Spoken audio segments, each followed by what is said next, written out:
Came up to me and said, please ask this question of the guests this evening. And I wanted to go ahead and ask it right now.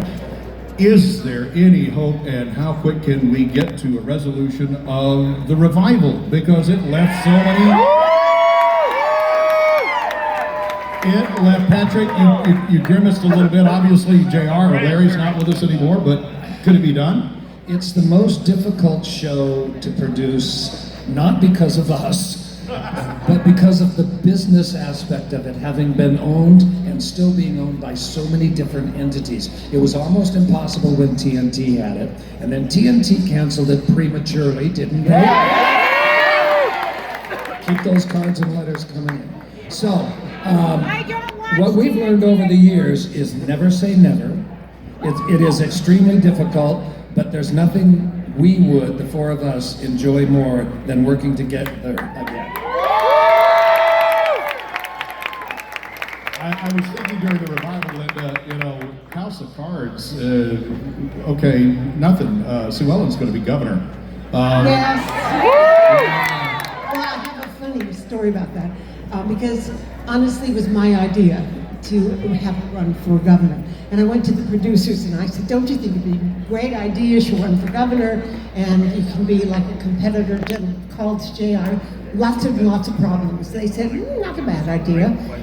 So they said, okay, let's do it. So we started the campaign, the posters, all this stuff.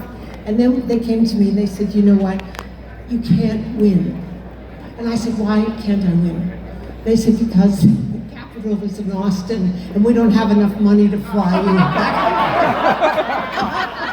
So they said I had to lose, and I said, all right, let's lose fast then, because I don't want to be a painful thing. So that's what happened. That is the best Hollywood story I think I've ever heard.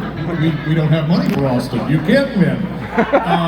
Charlene, when you were 17 years old, obviously most of us were still in high school, we're doing that sort of thing, and yet you're on national television becoming a world star.